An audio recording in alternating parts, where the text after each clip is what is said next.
வணக்க நேர்களே, டேன் தொலைக்காட்சியினுடைய வணக்கம் தமிழ் நிகழ்ச்சியினூடாக காலை வேளையிலே இந்த இயற்கை வழி என்கின்ற நிகழ்ச்சியிலே ஒரு வீட்டுத் தோட்டத்தை செய்வது, அதிலிருந்து பயன்பெறுவது, எவ்வாறு வெற்றிகரமான சவால்களை எதிர்கொள்வது போன்ற விடயங்கள் நாளாந்தம் கூறப்பட்டு கொண்டிருக்கின்றன.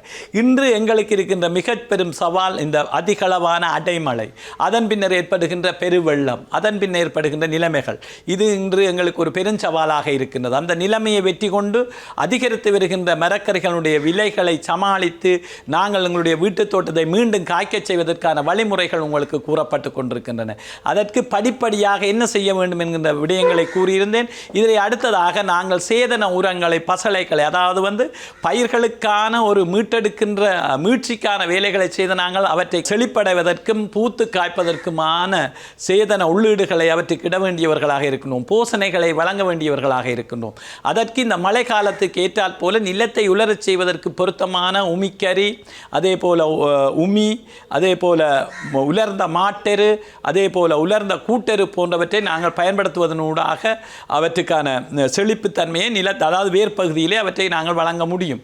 ஓரளவு எங்களாலே கிளறப்பட்ட நிலம் உலர்ந்த நிலையிலே காணப்படுகின்ற போது குறைந்த அளவிலே இவற்றை இட்டு நாங்கள் நீரை பாய்ச்சுவதனூடாக அங்கே ஒரு செழிப்புத்தன்மையை உருவாக்க முடியும். அதே போல நாங்கள் கூடுதலாக இந்த பைகளிலும் சாடிகளில் நட்ட பயிர்கள் தொடர்பாகவும் அக்கறை செலுத்தவர்கள் வேண்டியவர்களாக இருக்கின்றோம். நீங்கள் சில வேளை நினைக்கலாம் பெருமழை பெய்து விட்டது, எனவே பயிர்கள் ஈரழிப்பாக இருக்கும் என்று. ஆனால் நீங்கள் மிக கவனமாக இருக்க வேண்டும். இந்த பைகளிலும் சாடிகளிலும் நடுகின்ற பயிர்கள் தொடர்பாக இவற்றிலே கிட்டத்தட்ட மழை ஓய்ந்து 3 நாட்களிலே இவை உலர்வடைந்து விடும். மீண்டும் நீர் தேவை உள்ளதாக அந்த சாடிகள் மாறிவிடும். உண்மையில் மழை பெய்கின்ற போதே அவற்றிற்குள்ளே விழுகின்ற நீர் அந்த சம நேரத்திலே வடைந்து கொண்டிருக்கும். எனவே 2 அல்லது 3 அல்லது 4 நாட்களிலே அந்த சாடிகள் உலர்ந்த நிலையிலே காணப்படும். மிக முக்கியமாக அவற்றிலே கூடுதலாக நீர்பட்டு வடிந்ததனாலே அவற்றிலே இருக்கின்ற போசனைத்தன்மைகள் கழுவுப்பட்டு கீழே சென்றிருக்கும். 3வது விடயம், அதுக்குள்ளே இருக்கின்ற மண் இறுக்கமடைந்ததாக காணப்படும்.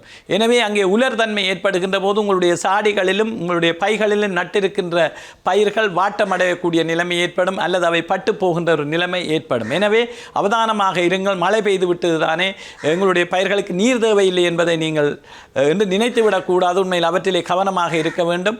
அவற்றின் நீரழிப்புத்தன்மைக்கு ஏற்றவாறு அவற்றுக்கு நான் சொன்னது போல அவை சரிந்திருந்தால் அல்லது விழுகின்ற நிலைமையில் இருந்தால் அவற்றை நிமிர்த்தி ஒரு ஆதாரத்தோடு கட்டியதன் பின் அவற்றுக்கு நீங்கள் அவற்றினுடைய அடிப்பகுதியில் நீர் பாய்ச்ச வேண்டிய தேவை நிச்சயமாக இருக்கும். ஒரு 3 மழை ஓய்ந்து 3-4 நாட்களின் பின்னர்.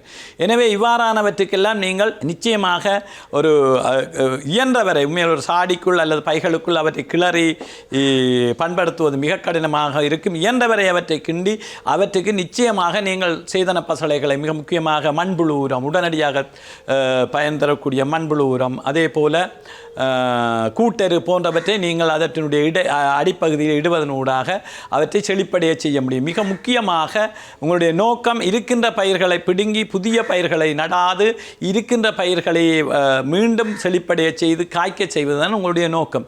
எனவே இந்த சாடிகளிலே இருக்கின்ற நீங்கள் அவை செழிப்பாக இல்லாவிட்டாலும் கூட அவற்றுக்கு நீங்கள் இந்த சேதன உரங்களை அல்லது எருவை, நன்றாக உக்கிய எருவை இடுங்கள்.